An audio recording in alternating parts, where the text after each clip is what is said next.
If you learn about naval history in the last 100 years, there's one class of ship which for me stands out. Over and over again, when you read about the most dramatic, awe-inspiring stories with moments of heroism, self-sacrifice and sheer determination, chances are you'll find a destroyer and its remarkable crew at the heart of it. In this feature-length documentary, we're going to have a look at some of their greatest hits.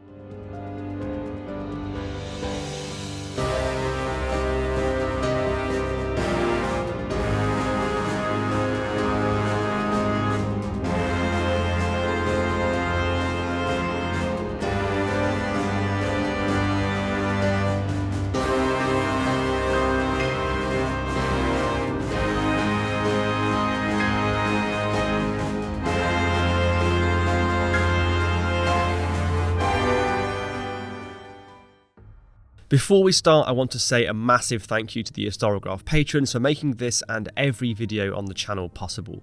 This video pulls together years of work on different destroyer actions, and throughout that time the channel has been sustained by the kind support of so many. If you want to get early access to videos, a discount on new Historigraph posters that have just arrived on sale, and to help support the content, I'd love it if you check the page out. So, let's talk about destroyers. The destroyer originated in the early 20th century in response to the advent of torpedo boats, small, fast attack craft that might overwhelm battleships in large swarms. To counter these, navies began to design torpedo boat destroyers, ships that were a bit larger with small caliber guns designed to screen capital ships from any lurking torpedo boats during fleet engagements. This theory was put to the test during the First World War when the British and German fleets met at the Battle of Jutland in 1916. The Germans brought along some 64 torpedo boats which they hoped could mount attacks on the British fleet after darkness fell. The Royal Navy commander, Admiral Jellicoe, anticipated this and positioned his 73 destroyers astern of the battle fleet as it steamed southwards. But almost foreshadowing what destroyers would spend much of the next 50 years doing, the British ships had almost no contact with German torpedo boats, which struggled to coordinate any attacks during the night, but they were subject to the entire German capital ship fleet ploughing its way directly across their formations, forcing a series of intensely one-sided battles at point-blank range in the pitch dark. The most western of the British destroyer forces that night was the 4th Flotilla, with 12 ships under Captain John Winter. At 12:03, Winter's flagship Tipperary spotted unknown ships approaching from the west. Winter initially believed they could be British and waited until they were just 700 yards away before flashing a signal at the interlopers. The response was a barrage of searchlights revealing the capital ships Westfalen, Nassau and Rhineland, all of which opened fire. At this kind of point-blank range, Tipperary stood no chance. Within moments, it was ablaze, with large amounts of its crew dead or wounded.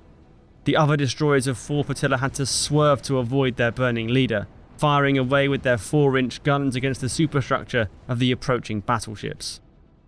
They also launched torpedoes, which the capital ships saw and turned away to avoid. The escorting light cruisers of the 2nd Scouting Group did likewise, trying to slip through the gaps between the heavy ships as they turned. But Elbing misjudged its course, and disaster struck as it was rammed by Posen, flooding both of the light cruiser's engine rooms and leaving it adrift.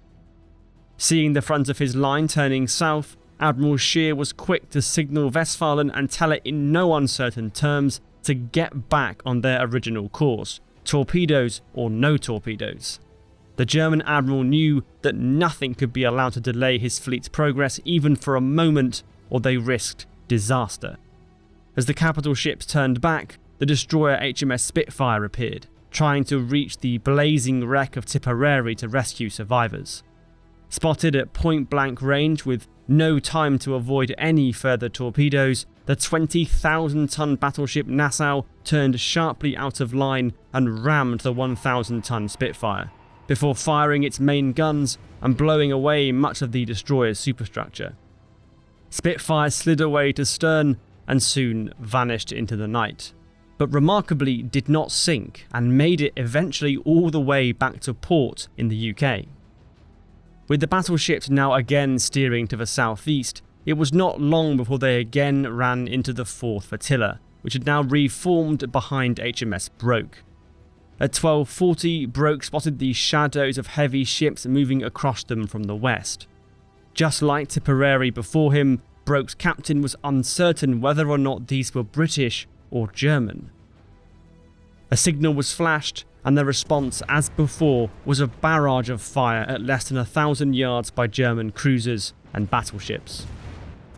In less than a minute, Broke was smashed to bits, with the entire bridge crew killed and the steering jammed hard over to port.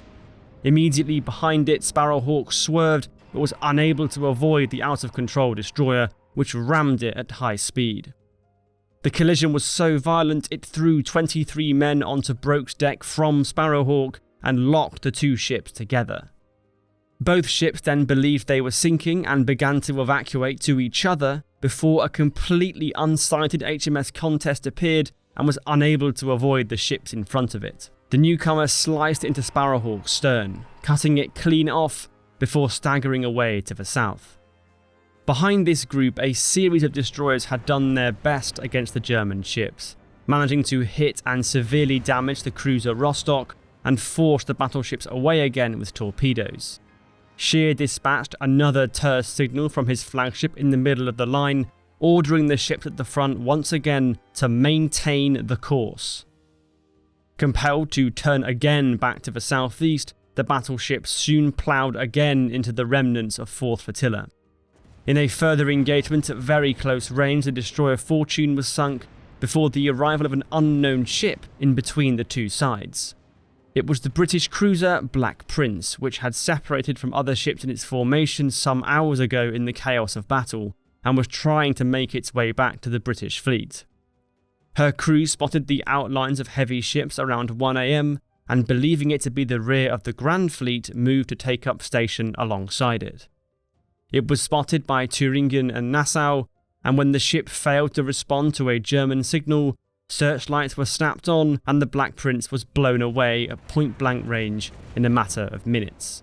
All 900 men on board went down with their ship. Minutes later, the destroyer Ardent, separated from her own flotilla, ran into the head of the German line and was similarly dispatched, with just 2 survivors. Over the course of just over an hour of intense fighting, the 4th destroyer flotilla had virtually ceased to exist, with 4 ships sunk, 3 heavily damaged, and the remainder scattered in the darkness. All of this fighting had occurred very close to the rear of the British fleet, but remarkably, none of the battleships intervened, and none of them told Jellicoe what was going on.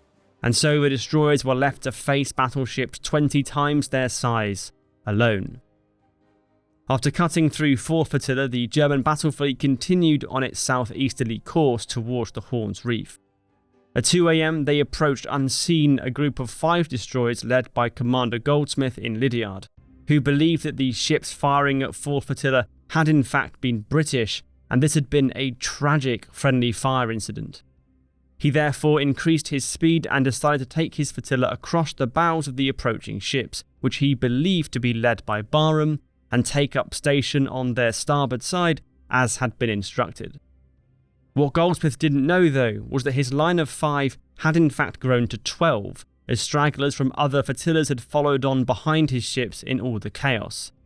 This meant that when his line crossed the bows of what was in fact the battleship Westfalen, 10 of them made it and 2 did not, with Petard and Turbulent having to swerve to avoid the very much German battleships looming out of the darkness. Petard managed to escape with damage, but Turbulent was sunk. There was one last major engagement an hour later, when the British 12th Flotilla under Captain Stirling approached and engaged the rear of the German battleships as the first signs of dawn approached. Torpedoes were launched and the battleships turned away once again, but this time one of them was not quick enough.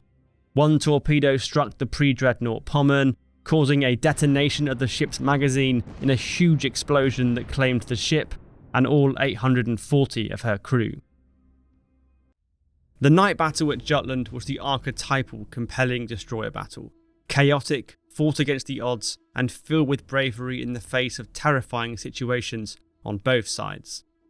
I need to mention here our infographic poster on the Battle of Jutland, which is now available from the Historigraph store and is packed full of information and visuals to help unpack this colossal clash of dreadnoughts. There's also a new edition of the poster on the 1918 surrender of the German High Seas Fleet now available. Remember, you can get 10% off posters as an Historigraph patron, which also gets you early access to videos. In the 2 decades between the First and Second World Wars, destroyers became bigger and more advanced, operating with fleets all over the world and performing a varied set of roles from anti-submarine warfare to convoy escort, and even operating independently against other groups of destroyers and sometimes much larger surface units. One of the earliest naval campaigns was Norway in 1940, where both British and German destroyers distinguished themselves. We'll begin with HMS Glowworm, which on April 13th had become separated from its parent formation when the destroyer's lookouts spotted the shape of another destroyer looming out of the mist shortly before 9 AM. When challenged, the vessel identified itself as Swedish. This seemed distinctly unlikely to Lieutenant Commander Roop, so he raised steep, ran Glowworm's battle ensign up and opened fire. As you might be able to guess, the destroyer was not Swedish, but was in fact the German destroyer Hans Ludemann, trying to rejoin the German fleet. Ludemann had no interest in firing back and turned to the northwest to escape, deliberately leading Glowworm away from Vice Admiral Lutjen's fleet before vanishing into the mist. Shortly after Ludemann disappeared, the Bernd von Arnim appeared behind it, and this time there was an exchange of fire, as Arnim tried to follow Ludemann to the northwest. Travelling at 35 knots, the German destroyer was battered by the waves, losing 2 men overboard and suffering damage to her bridge. Glowworm coped better and began to reel in Lieutenant Commander Kurt Reschel's ship. Arnim tried to use a smokescreen to cover its withdrawal, but still could not shake the persistent destroyer. In desperation, Bernd von Arnim altered course to the northeast, hoping that the larger ships of the German fleet could be their salvation. Luckily for Lieutenant Commander Reschel, at about the same time, 9:30 AM, Vice Admiral Lutjens was dispatching the heavy cruiser Admiral Hipper to the south to bring the situation under control. Admiral Hipper was a heavy cruiser of more than 18,000 tons, with 8 8-inch guns. To say she outgunned Glowworm would be understating it. Led by Captain Helmuth Hay, Hipper was laden with troops from the 138th Mountain Regiment bound for Trondheim. She steamed south towards the reported action, cutting through the waves with less trouble than the destroyers. At 9:50, 2 mastheads could be seen, one on each side of the Hipper. Initially, it was impossible to make out which was friendly and which was hostile. The destroyer on the starboard side flashed the letter A in Morse code 3 times, which the cruiser's bridge took to be an attempt at asking who they were. Moments later, Hipper's lookouts reported the destroyer was flying a white ensign. It was Glowworm. Captain Hay quickly ordered his ship to open fire, with the hostile target at a range of 8,400 metres. He also swung Hipper's bow around to point at Glowworm, to try and mitigate the risk of a torpedo attack. Hipper soon struck the destroyer, prompting Roop to lay smoke to try and gain some respite, of which there was little forthcoming. Hipper continued to straddle its opponent, with the distance between them decreasing all the time. Glowworm's crew were doing their best to return fire, but their small 4-inch shells were having little effect on a German cruiser almost 10 times their displacement. After emerging from the smoke, Hipper's secondary armament opened up and pummeled the little ship. The radio room was hit and destroyed. Shrapnel raked the deck from hits to the bridge, and the forwardmost gun was taken out of action. Leading seaman Fred Smith, who was inside 2 gun during the battle, described the scene later as hell on earth. Despite the punishment she was receiving, though, HMS Glowworm pressed her attack on the Admiral Hipper. At 10:10 AM and just 800 metres from the enemy, she launched a spread of torpedoes. Captain Hay had prepared for this with the positioning of his ship and was able to manoeuvre to avoid them, with one torpedo passing by a few metres away on the port side. Having played his strongest card, Lieutenant Commander Roop now darted his ship back into the smokescreen, but Hipper was having none of it. Not keen to wait for more torpedoes to appear, Captain Hay resolved to end the battle as quickly as possible, and he pushed through the smoke. On Glowworm, the situation was desperate. Both of the forward guns were now out of action, and the upper deck was strewn with injured sailors. A fire burned amidships, and a shell had gone through the sickbay, causing huge casualties. Lieutenant Commander Roop may have hoped for respite with the smoke for protection, but he didn't get it. Hipper charged out of the smoke, closing the distance relentlessly. With no time to manoeuvre to fire more torpedoes, the British officer decided there was only one thing for it. He ordered as much speed as the ship's boilers could muster and drove Glowworm into the side of the German cruiser. There was a monumental crash as the two ships collided. In Glowworm's aft magazine, where stoker Albert Harris was stationed, there was a huge noise and all the lights went out. Very swiftly afterwards, the ship began to list badly. As she scraped down the side of the German ship, Glowworm ripped a 100-foot hole in Hipper's hull. 500 tons of water rushed in, and another sailor, Seaman Second Class Ritter, was thrown over the side. Glowworm's bow was then ripped off in the impact, and the ship rapidly began to sink. Roop quickly ordered abandon ship, and the ship's crew scrambled their way over the side into the freezing waters of the North Sea. Initially, Captain Hay thought about moving swiftly away from the scene of the sinking, assuming that other British ships must be in the area to pick up the survivors. But luckily for these stricken sailors, he reconsidered. Admiral Hipper swung round to position herself downwind of the survivors, remaining on station for over an hour to pull as many survivors as they could out of the sea. 30 were saved from the oil-drenched water, including Fred Smith and Albert Harris, but not Lieutenant Commander Roop, whose strength gave out while trying to hold onto a rope thrown over the side of Hipper. He, along with 115 other members of Glowworm's crew, perished.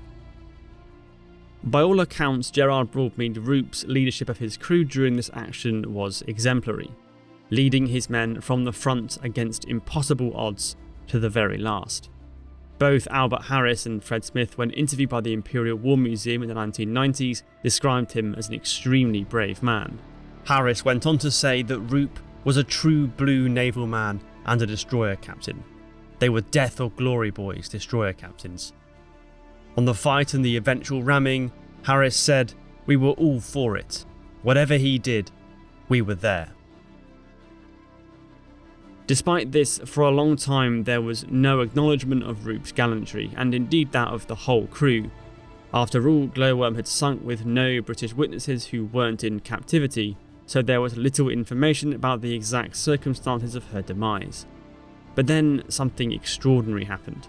Captain Hay, whilst the war was still going on, wrote to the British Admiralty via the Swiss Red Cross, outlining what he saw as Roop's gallantry and recommending that he be given an award. And so, in July 1945, more than 5 years after his death, Lieutenant Commander Roop was awarded the Victoria Cross for his supreme coolness and skill under fire. It was the first time Britain's highest award for gallantry had been awarded based on the recommendation of an enemy combatant, and was a fitting end to the tale of a little destroyer that went down fighting. As Glowworm was meeting its end, far to the north, another remarkable story was playing out at Narvik, where German destroyers had arrived on the night of April 9th as the German invasion of Norway got underway. The following night, a group of British destroyers stormed into the narrow waters around the harbour, under Captain Bernard Warburton Lee. In the lead was his flagship, HMS Hardy, then Hunter, Havoc, Hotspur and Hostile. Weather conditions were awful, with blizzards, high winds and very low visibility of just 400 yards. This was a blessing in disguise, as it meant the British ship steamed past 2 separate German U-boats without being spotted or engaged. By 3:40 AM, the British ships were on a parallel course to the German guard ship that night, Dieter von Roeder.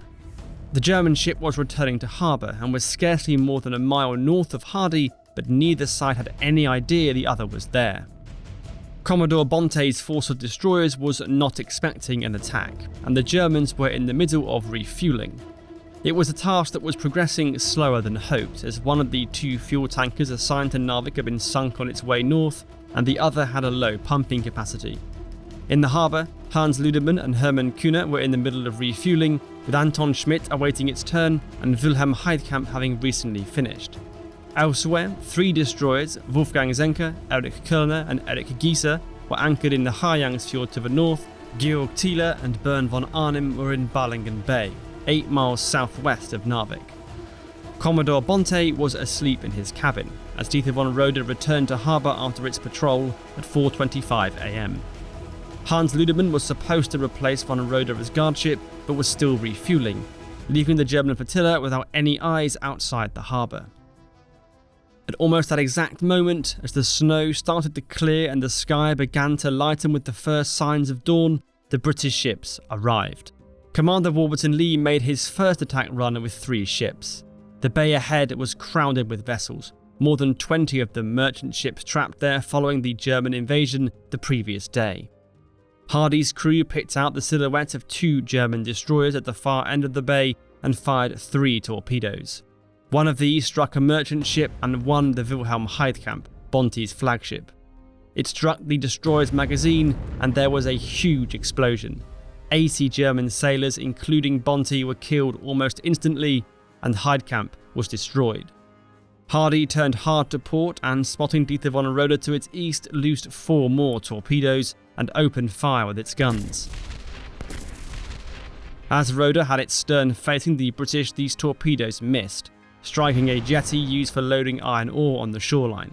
The German ship fired back, joined soon by Hans Ludemann as Hunter and Havoc came in for their own attack runs. Between them they launched 11 more torpedoes into the harbour, striking Anton Schmidt once, as well as a number of merchant ships of mixed nationalities. At 4:50, Hotspur and Hostile began their own attack, having returned from a scouting mission to the north. Hotspur steamed in and fired 4 torpedoes at 5 am at what turned out to be a collection of merchant ships. Hostile opened up with guns, hitting the Dieter von Roeder, rupturing its fuel tank and causing a fire in a boiler room. By this time, Roeder's captain, Lieutenant Commander Erich Holtorf, had managed to manoeuvre his ship into a firing angle and loosed 8 torpedoes at the British ships crowding in the harbour entrance. They were aimed well, but Holtorf was let down by the torpedoes. 3 of them ran straight underneath British destroyers, but their magnetic detonators did not activate, malfunctioning due to the extreme northern latitude of Narvik, a problem that afflicted German torpedoes throughout the Norway campaign. Over the next hour, Warburton Lee led his ships in for second and third attack runs, but found diminishing returns as the visibility worsened, with the weather closing in and smoke from burning fuel oil filling the air. Just after 5:50 am, with his flotilla's torpedoes mostly expended, Warburton Lee began to withdraw, steaming west at high speed. Just 2 minutes later though, HMS Hardy spotted 3 hostile destroyers emerging from the side fjord to the north. This clutch of vessels, under Lieutenant Commander Eric Bay, had set off 10 minutes before and now closed on the escaping British destroyers. A gun battle between the 2 sides swiftly began, with the British ships ahead of their opponents and making good progress. But just when Warburton Lee might have thought he was clean away, peering straight ahead were 2 more enemy destroyers.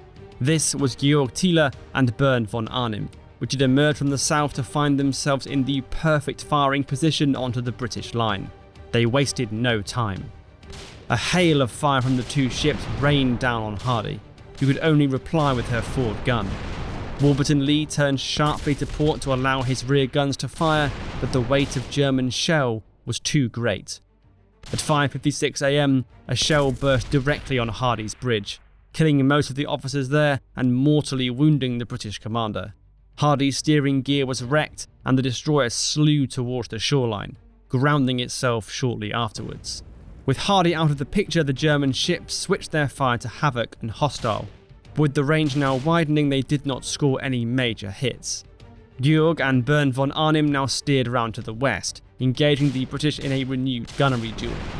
HMS Hunter was soon on fire, while Georg suffered hits to its boiler room and had its forward gun destroyed. Behind them all, HMS Hotspur was lagging behind, suffering steering issues, being harassed by Bay's 3 destroyers, which by this time had turned to the east. Noticing this, HMS Havoc turned back at 6:05 am. going to Hotspur's aid and firing on Bay's ships from long range. Meanwhile, at the head of the German line, Georg Thiele loosed 3 torpedoes, and this time one of them claimed a hit on Hunter, blowing a massive hole in its side and causing it to slow rapidly to a halt, listing. Behind it, Hostile and Havoc, now steaming west again, were able to avoid Hunter, but Hotspur, still suffering from steering issues, was unable to avoid the sinking Hunter. One British destroyer slammed into the other, sealing Hunter's fate and knocking Hotspur off course. The destroyer was able to recover control of its steering, but was now lagging behind and under fire from multiple German ships. Hotspur managed to put up a spirited resistance though, evading enemy fire and inflicting 7 hits on the Bern von Arnim at close range, forcing it to disengage. At 6:30 AM, the first Battle of Narvik came to a close, with the remaining British ships withdrawing to the west. Each side had lost 2 destroyers, with 147 British casualties and 176 German. Both commanders had been killed, and both would be decorated by their respective sides. Warburton Lee's raid had done serious damage to the German force, but it still remained a stubborn obstacle. 2 days later, the Royal Navy returned to finish the job, with HMS Warspite leading 9 destroyers into the attack. Hopelessly outnumbered, outgunned, and low on fuel, the German destroyers nonetheless prepared to fight to the end. The first German ship to engage the British was Erich Kullner, which had travelled to a position in Djupvik Bay in hopes of ambushing the British force as it passed. This plan was compromised though at 12:36 when the Swordfish spotted the hostile destroyer hiding around the headland and alerted the British ships. 3 destroyers were detached to the south and engaged Kullner at close range, joined soon afterwards by Warspite itself, with its 15-inch guns. Torpedoes were exchanged, with Kullner's missing and 2 hits being scored on the German destroyer by the British, leaving it a burning wreck that was soon scuttled. At the same time, on the northern side of the fjord, more German ships had managed to leave port and were now engaging the British line with guns and torpedoes.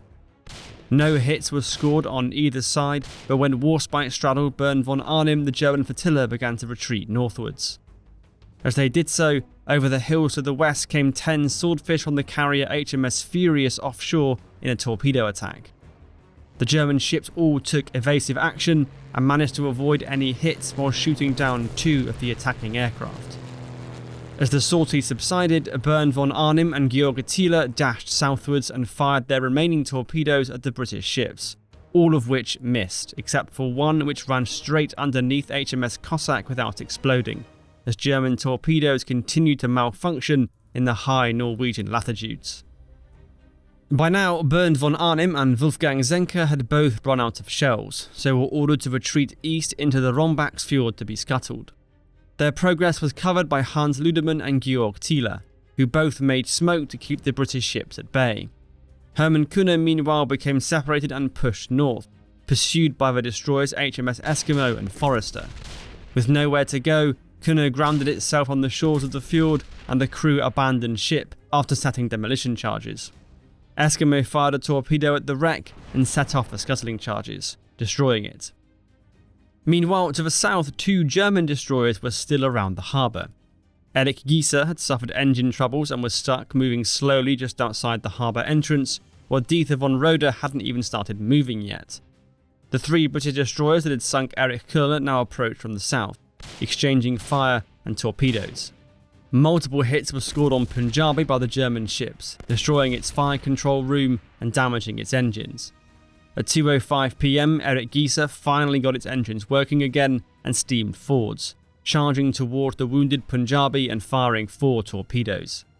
Punjabi's captain, Lieutenant Commander Ralph Shorto, swung his ship hard to port, slewing it around at high speed just in time to avoid the onrushing torpedoes. Gieser's bold attack had failed, and the destroyer was now exposed to intense fire from the others nearby and from Warspite. In 5 minutes, Erich Gieser was hit 3 times by the battleship and 18 times by the destroyers, leaving it dead in the water and ablaze, and abandoned at 2:10 PM. This battle left 1 destroyer remaining in the harbour, which as it was stationary, Warspite had mistaken for a shore battery. The British destroyers were ordered to push north and chase down the remaining enemy ships, but HMS Cossack disobeyed and steamed into the harbour entrance at 2:15. Cossack opened fire first but missed as Dieter von Roeder was angled stern on, presenting a smaller target. Cossack was presenting its broadside and was hit 7 times by the German destroyer in 2 minutes. One shell hit the boiler room and broke the ship's steering, leading it to steer out of control to the southern shore of the harbour, where it ran aground. Dieter von Roeder continued firing until it ran out of ammunition, and the last crew on board then disembarked and the destroyer was scuttled. To the north, at the eastern end of the Rombaksfjord, Wolfgang Zenke and Bernd von Arnim were preparing to scuttle. Hans Ludemann and Georg Thiele were further west, preparing to put up what resistance they could with the guns and torpedoes still left to them. British destroyers Eskimo and Forester entered the fjord and at 2:45 PM opened fire on Hans Ludemann. Ludemann was hit twice, knocking out 2 stern guns before it turned and loosed 4 torpedoes before moving off eastwards. Both British ships had to take evasive action, with Eskimo almost grounding itself on the shoreline and 1 torpedo running directly underneath Forester without exploding. The 2 British ships continued their charge up the fjord, soon engaging Georg Thiele. As the British ships approached, Thiele waited until they were at close range before readying its last 2 torpedoes. The first was hopelessly aimed and flew off into the shoreline, but the second, fired at 2:51 PM, streaked towards and hit Eskimo, blowing its bow off. Badly damaged, Eskimo began to retreat stern first, with one of its forward turrets still somehow firing away. Under fire from both ships, Georg Thiele was badly damaged and beached itself on the southern shore of the fjord at 3 PM. The other remaining German destroyers were trapped at the end of the fjord, out of ammunition and out of options. One by one they were scuttled, completing the destruction of the German naval force at Narvik. 8 German destroyers had been sunk, which when added to the 2 lost in the first Battle of Narvik meant that 50% of the Kriegsarena's entire destroyer strength had been wiped out. It was a serious blow for the Kriegsarena, but just a couple of months later, not far away, they'd get a victory of their own, when the battleship Scharnhorst and Gneisenau ambushed the aircraft carrier HMS Glorious on its return to Britain, escorted by only the destroyers Ardent and Acasta, which were now faced with a battle against the odds to try and save Glorious from destruction. It was a bright, warm and exceptionally clear June afternoon. At 4:45 PM, midshipman Siegfried Goss, high in the crow's nest of Scharnhorst, saw a puff of smoke on the horizon far to the east. This was HMS Glorious, which without any lookouts posted to its own crow's nest, and with no combat air patrol in effect, did not spot the German ships for another 15 minutes, during which time it continued to steam west towards them. When unidentified ships did finally appear on the horizon, Captain Doyley Hughes ordered Swordfish to be ranged onto the deck as quickly as possible and instructed Ardent to close on the unknown contacts and establish their identity. He then turned Glorious to the south to try and buy some time to figure out what he had run into. By 5:25, the German ships were heading southeast and had spotted the charging HMS Ardent. Gneisenau and then Scharnhorst soon opened fire on the destroyer with their 5.9-inch secondary armament. As shells splashed around, Lieutenant Commander John Barker turned his ship southwards and began to make smoke, trying to obscure the battleship's view of Glorious. But he could not make enough quickly to fully block the Germans' view, and at 5:32 PM, Scharnhorst opened fire with its main 11-inch guns at Glorious. The accuracy was textbook. The first salvo fell slightly short, the second straddled, and the third at 5:38 scored a hit on the aft of the flight deck at a range of 26,500 yards, one of the longest range naval gun hits on a moving target in history. The shell smashed through the flight deck and exploded in the upper hangar, starting a raging fire amongst the parked Hurricanes. As Glorious's crew fought to bring this blaze under control, to the north, Lieutenant Commander Barker and his crew were hanging on amid heavy fire from the German ships, weaving, laying smoke and firing away with their hopelessly outranged 4.7-inch guns. Gneisenau's Captain Netzban said after the battle, the conduct of the Ardent was particularly spirited and clever. She made the task of our guns very difficult. But eventually, weight of fire told, and at 5:42 Ardent suffered a bad hit amidships that started a fire and cut her speed. The German battleships pushed on, with Gneisenau now pulling across Scharnhorst's bow to take the lead as Admiral Marshall's flagship struggled with an engine problem. This allowed Gneisenau to open fire on Glorious for the first time, which was barely visible behind a curtain of smoke being laid by Acasta and from Glorious's own fire. The shells were inaccurate, giving the crew of Glorious time to evacuate the blazing hangar and seal it off. Glorious now shifted again to port, steering directly away from the German ships as fast as it could, and Glorious was a fast ship, able to make up to 30 knots.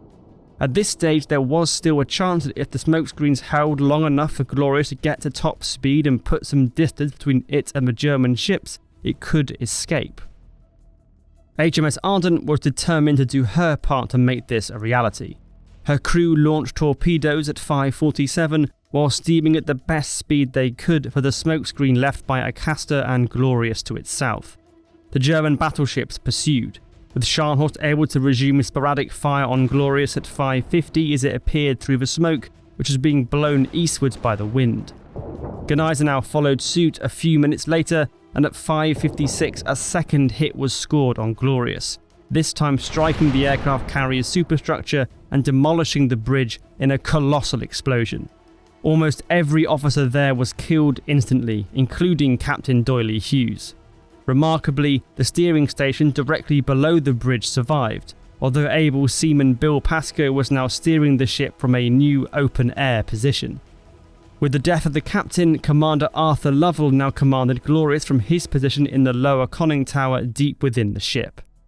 In the confusion after the hit on the bridge, a panicky call for abandoned ship went around, but Lovell countermanded it. He was not ready to give up on his ship just yet. He would have been delighted when at 5:58 smoke from Acasta and again from Glorious itself became too thick for the Germans to see the carrier. But as Glorious got a bit of respite, to the north time was running out for HMS Ardent, as the smoke hiding it thinned and Gneisenau quickly again opened fire. Already damaged and with no chance of escape, Lieutenant Commander Barker decided to fight it out and give Glorious and Acasta as much time as possible to escape. Ardent swung towards its attackers, guns blazing. A hit was scored on Scharnhorst before torpedoes were launched, forcing the German battleship to alter course to avoid them at 6:06 p.m. But for this attempt to disrupt the German advance, Ardent paid a swift and terrible price. It was hammered by gunfire from both battleships, smashing its upper works and leaving it listing heavily and out of the fight by 6:11. Ardent would go on to capsize and sink 14 minutes later, with the loss of almost everybody on board. Meanwhile, the smoke to the south had now cleared slightly, allowing Gneisenau to fire again at Glorious, until Acasta doubled back to patch up a hole in the smokescreen at 6:15. But with the wind pushing the smoke away relentlessly, Acasta was fighting a losing battle and could not stop another gap opening up a few minutes later, through which a salvo from Scharnhorst came at 6:20, slamming deep into the side of Glorious amidships, smashing boilers, engine machinery, and allowing seawater to rush in. Glorious shuddered, began to rapidly lose speed, and started to list. The aircraft carrier lurched around to the east, and it was soon obvious to the captain of HMS Acasta, Commander Charles Glassford, that it was going to sink. Now alone, with no hope of getting Glorious to safety and with little prospect of saving itself, Commander Glassford decided that like Ardent before them, like Glowworm 2 months earlier, and like destroyers of all nations throughout World War II, HMS Acasta would fight to the end against impossible odds. He spoke over the intercom to his crew. "You may think we are running away from the enemy. We are not. Our chummy ship has sunk. The Glorious is sinking. The least we can do is make a show. Good luck to you all." With that, Acasta turned hard to starboard and burst out of the smoke that had been cloaking them. Ahead of them were both German battleships, closer than ever before. Gneisenau quickly opened fire as Acasta charged guns blazing and launched a salvo of torpedoes from its starboard side at 6:29. It took a while for the German gunners to find their range, but as Acasta steamed around to line up a torpedo salvo to port, it took 2 serious hits, damaging the engine room and killing all but one of the crew on the aft torpedo tubes. Leading hand Nick Carter was the only survivor, and after being briefly knocked unconscious, he was able to recover and fire the remaining torpedoes from this position at around 6:33 p.m. As Acasta came under devastating fire from both battleships, the torpedoes streaked north and into the path of Scharnhorst. At 6:39, one struck the battleship near the stern, and the resulting explosion put its rear turret out of action, killed 48 men, and opened a hole below the waterline that invited 2,500 tons of water in. Scharnhorst's speed dropped rapidly to 20 knots, and it began to list. It was an attack that Acasta quickly paid the price for. By 7 p.m, the destroyer had been badly mauled and was steadily coming to a halt, burning and listing amid a withering barrage from the 5.9-inch secondary guns of both German ships. Even as it finally came to a halt, Acasta's own smaller guns continued to fire away, actually scoring a hit on Scharnhorst as it drew in closer, before finally being silenced permanently at 7:10 p.m. On Acasta, the crew abandoned ship. Leading seaman Carter remembered seeing Commander Glasford leaning over the bridge, take a cigarette from the case and light it. We shouted to him to come on our raft. He waved, goodbye and good luck. A ridiculous end to a gallant man. HMS Acasta finally sank at around 7:17, joining Glorious and Ardent at the bottom. Across the 3 ships, 1,519 sailors were lost, with 35 eventually pulled from the water by the Norwegian civilian vessel Borgund after a 56-hour ordeal on life rafts. It wasn't just off Norway that destroyers were averting catastrophe.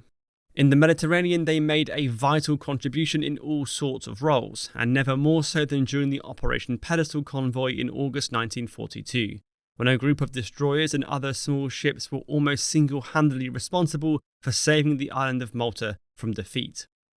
Pedestal was a massive resupply convoy, running the gauntlet of Axis air and sea power to break through and relieve the siege of Malta. Crucial to its success was the safe arrival of the tanker Ohio, which was suddenly placed in doubt when an Italian submarine struck. At 7:55 p.m, the Italian submarine Acasta managed to fire 4 torpedoes towards the convoy from the north.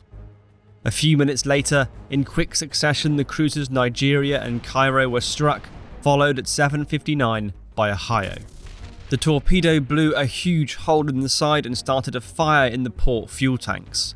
The fire was quickly extinguished with the help of the sea, but the impact had left part of Ohio's side plating sticking outwards, which pulled the ship severely to port.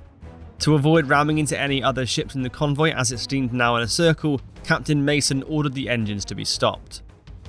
While Ohio carried out a full damage inspection, around the tanker the convoy was in chaos. Vice Admiral Burrow was in the middle of transferring from the crippled Nigeria to the destroyer Ashanti, leaving him unable to coordinate the convoy when at 8:35 the Luftwaffe returned. With most escorts not in a position to offer effective fire, this dusk attack was devastating. The merchant ships Brisbane Star, Empire Hope and Clan Ferguson were all hit, with the latter 2 sunk and Brisbane Star forced to leave the convoy and pursue its own route at slow speed. The cruiser Kenya was also struck, further adding to the chaos. Ohio had managed to get going again, with its rudder permanently steering to starboard to counteract the stuck-out deck plating on the port side. After darkness fell, the destroyer Ledbury arrived to offer assistance. It turned on a light on its stern for Ohio to follow, since the tanker's gyro compass was broken. This little mini convoy made good progress, with Ohio's engine room able to deliver a speed of 15 knots by midnight. Ahead of them, Ohio and Ledbury could see a tremendous battle taking place as Axis torpedo boats began to attack the convoy, which was passing very close to the Tunisian coast to avoid Italian minefields. The first casualty was HMS Manchester, hit by 2 torpedoes at 1 a.m. Manchester was followed by the merchant ships Glenorchy, Wairangi, Almeria Likes and Santa Elisa, which were all sunk, while Rochester Castle was damaged. By the time Ohio and Ledbury managed to rejoin the convoy at 5:40 a.m, Pedestal was down to just 7 ships. 50% of the convoy's merchant ships had now been sent to the bottom. It did not take long after the sun rose for Axis aircraft to arrive and try and make this loss rate even worse. At 8:10 am, Ju-88 bombers brushed off weak anti-air fire to hit the merchant ship Weimaraner with 4 bombs, detonating its cargo of fuel and ammunition with an enormous explosion. Ledbury moved swiftly to pick up survivors from the shattered vessel, as Melbourne Star only barely missed the inferno as it turned hard to port, and more than 30 of its crew abandoned ship, believing they were about to share Weimaranner's fate. Meanwhile, Ohio steamed on, slotting back in behind Melbourne Star as the convoy pressed relentlessly onwards. Malta was close now, perhaps just 5 or 6 hours away, steaming at 16 knots, but enemy planes were still everywhere, and at 9:25 Stuka dive bombers began to target Ohio, whose large flat deck set it apart from the other ships. 2 bombers were shot down close by and physically crashed onto the tanker's deck, and several bomb near misses shook the ship violently. A further very near miss at 10:30 damaged the ship's condensers and jammed its rudder. Its speed began to drop rapidly. Ohio dropped astern of the convoy, with the destroyer Penn staying behind with it. Finally, at 11:30 there was an explosion inside the engine room that finished off Ohio's propulsion. It was now only 60 miles from Malta, but the only way the tanker would get there now was if it was towed. The rest of the convoy pressed on, managing to get a clear run into Valletta and arriving there at 6:30 p.m. 3 merchant ships delivered a welcome 30,000 tons of supplies, but the convoy's mission would not be a success unless Ohio also made it. And at that very moment, Ohio was still stationary 60 miles away and under air attack again. At 6:30 p.m, the tanker was hit by another bomb, which passed through the upper decks and exploded, flooding the engine room. Help was arriving though, in the shape of the minesweeper Rye and 2 motor launchers from Malta, but their first task was to evacuate Ohio's crew in case the ship sank. This created a problem when one of the launchers developed an engine issue and was forced to return swiftly to Malta while still carrying 30 of Ohio's crew. The little flotilla around the tanker was boosted at 8:30 when the destroyer Bramham arrived, having picked up survivors from Dorset a few miles away. Bramham's captain, Lieutenant Commander Eddie Baines, led an effort to take Ohio under tow that night, but was thwarted by Ohio's constant swinging to port and its worsening buoyancy, making it tough for the ships to make much progress.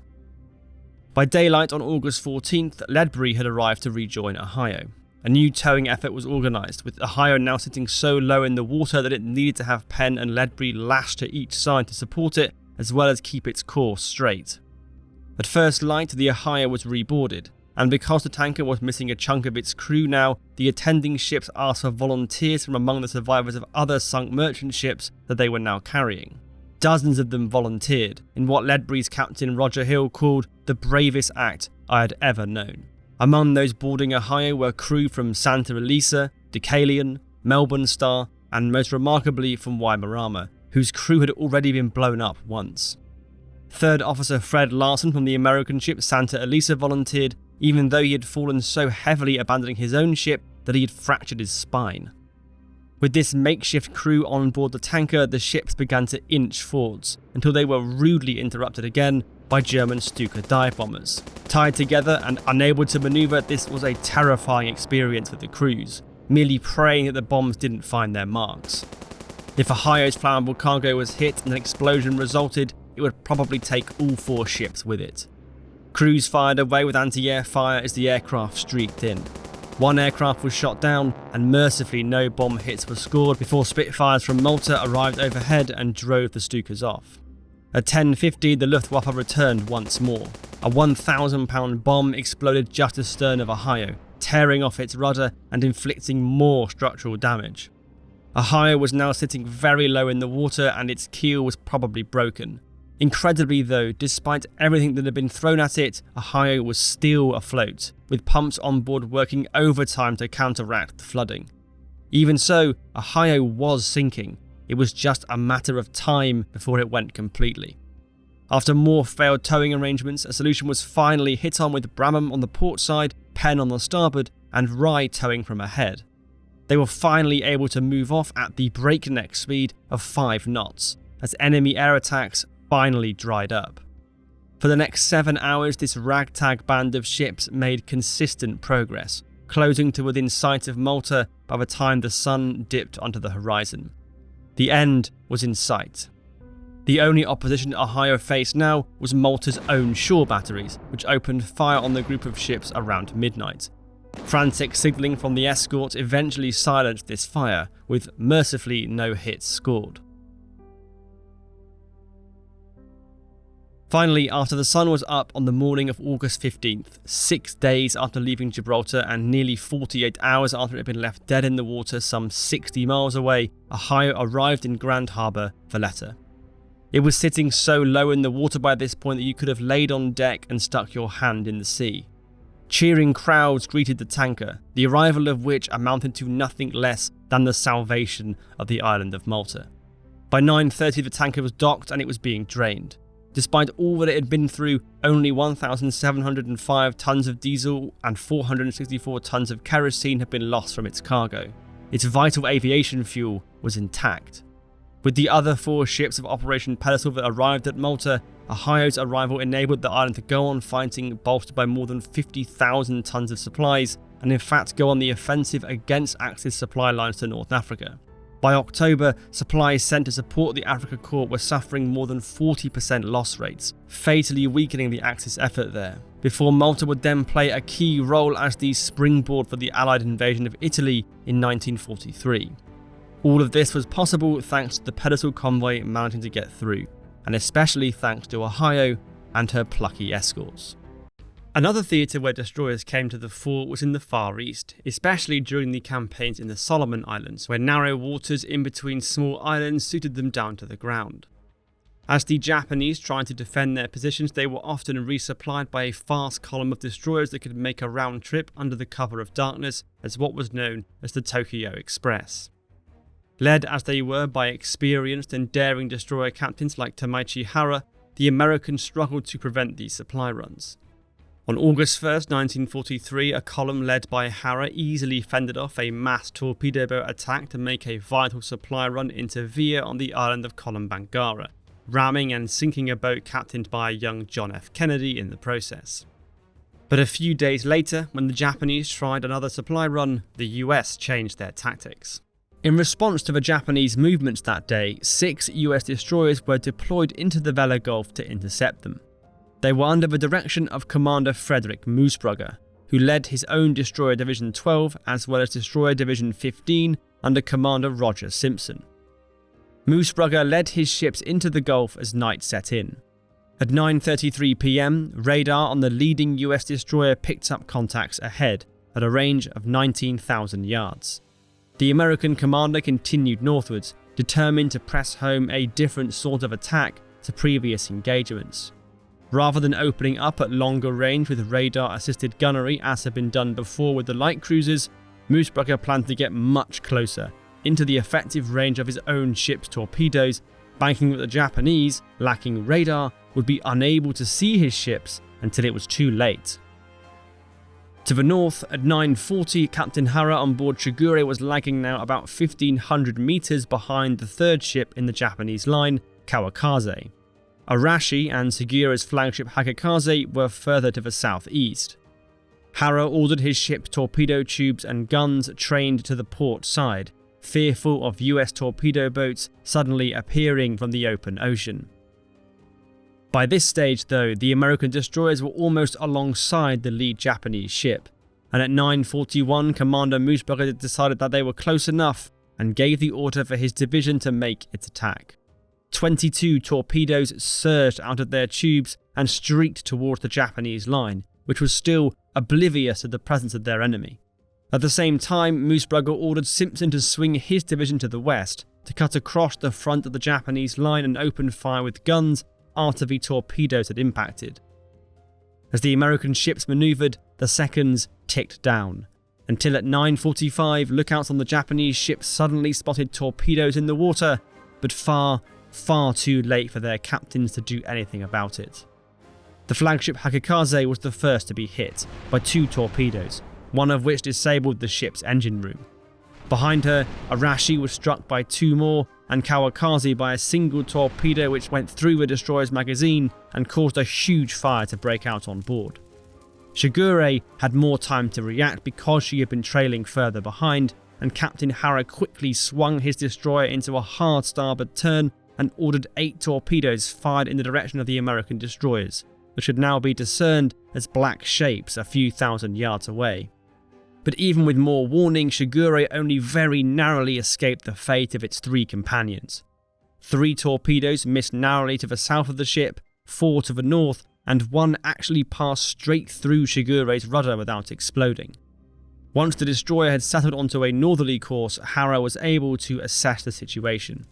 To his south, the sea was lit by 2 Japanese destroyers ablaze, while a third was taking on water, and all of them were now under fire by US destroyers from both the east and south.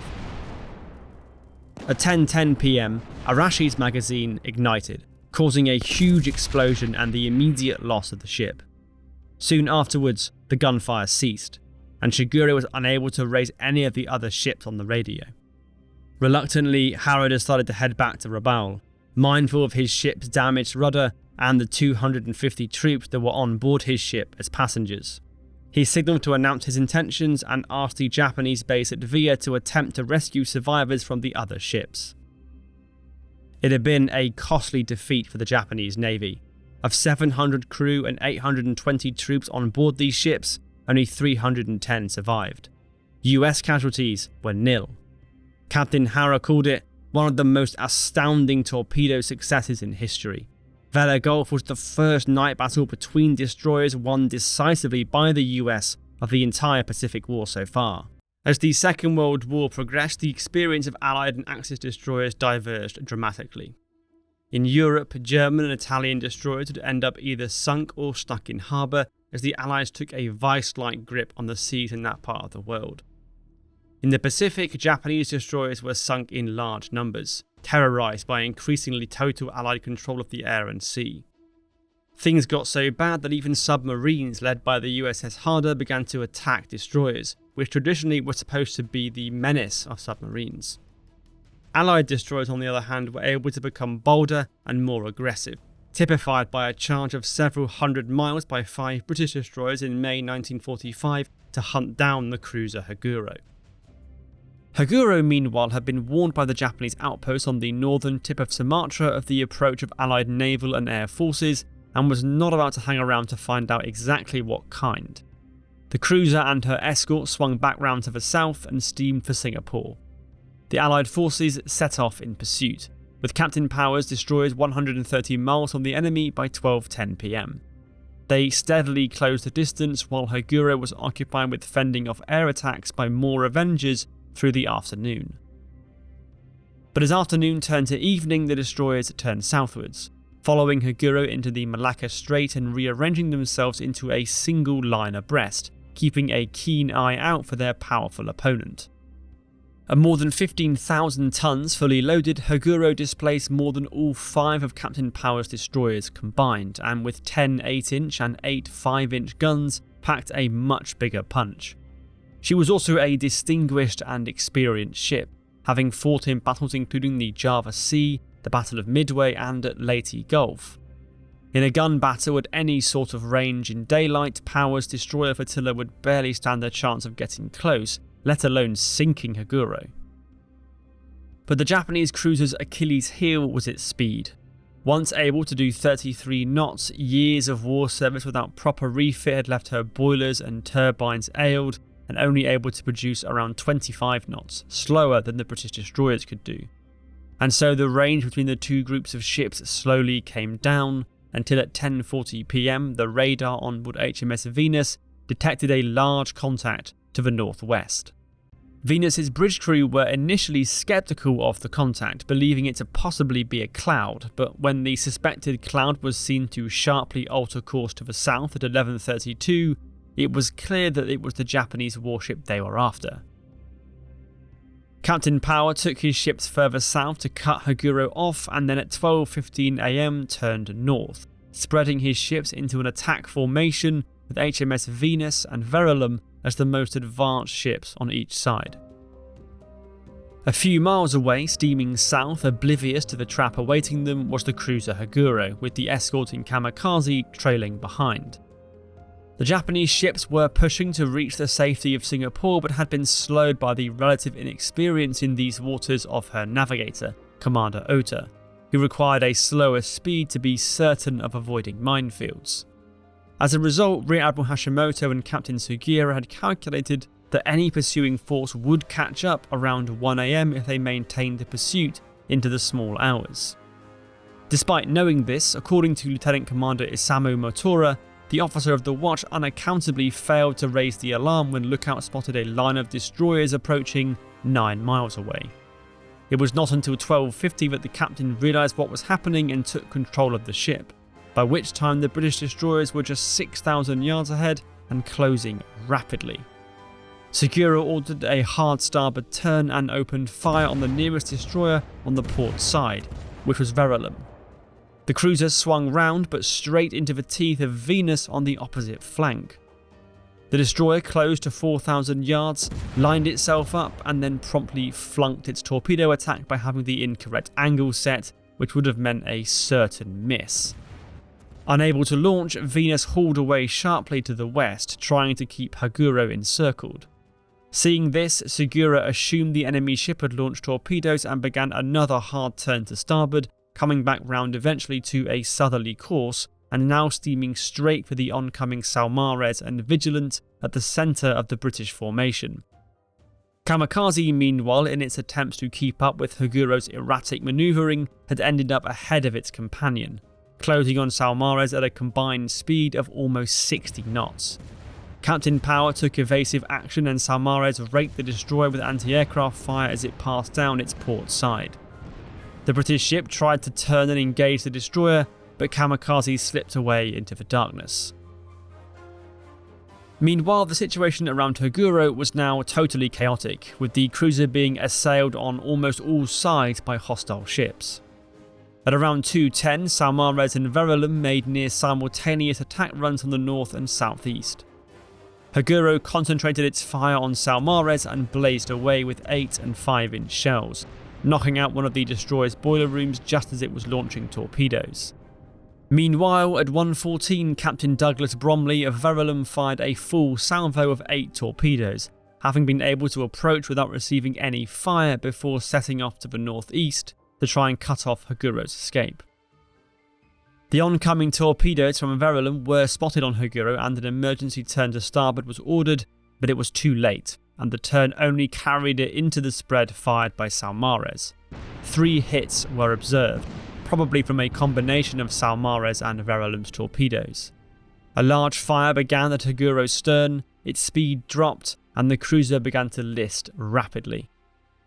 As Captain Sugiura's ship foundered, it came under fire from all directions as the British flotilla came in to finish her off. Rear Admiral Hashimoto ordered Kamikaze to save itself with a retreat to Penang, shortly before a British shell demolished Haguro's bridge, killing almost everyone there. At 1:24, HMS Venus began her second attempt at attacking Haguro, with a salvo of 6 torpedoes launched from the north. 3 minutes later, on the opposite side of the stricken cruiser, Virago followed suit, launching 7 torpedoes. With torpedoes flying all over the place, the British were extremely lucky not to hit each other. Twice during the battle, Venus's crew reported hearing the sound of torpedoes passing right by the ship. Haguro was not so lucky. 3 more hits were scored on the cruiser, which by now was stationary, listing over dramatically, but still afloat and still with her guns blazing away, even with most of the senior officers on board dead or wounded. 31 torpedoes had now been fired and still Haguro refused to go down, so the British ships came in again. At 1:50, HMS Vigilant fired 8 more torpedoes, followed by a final attack from Venus with her last 2. At least 2 more hits were observed, and Haguro finally began to sink. At 2:06, Venus signalled Captain Power that the enemy cruiser had been sunk, and the British flotilla began to retire to the north, having sustained only minor damage and the loss of 2 men aboard Saumarez. The day after the battle, Kamikaze returned to the site of Haguro's sinking, where it found hundreds of sailors clinging to wreckage and lifeboats. 320 were able to be rescued, with another 751 lost with the ship, including Captain Segura and Rear Admiral Hashimoto. The Battle of the Malacca Strait was the last gun battle between major surface warships of the Second World War, and it saw the naval war end in much the same way it had started, with remarkable actions by destroyer captains and their crews. Thanks again to our patrons for supporting the channel. If you like this content and want to see more of it made, consider joining their ranks or perhaps buying a poster. They are really quite good and there's no middleman, so all of the profit goes towards supporting the content. Thank you for watching, and I'll see you next time.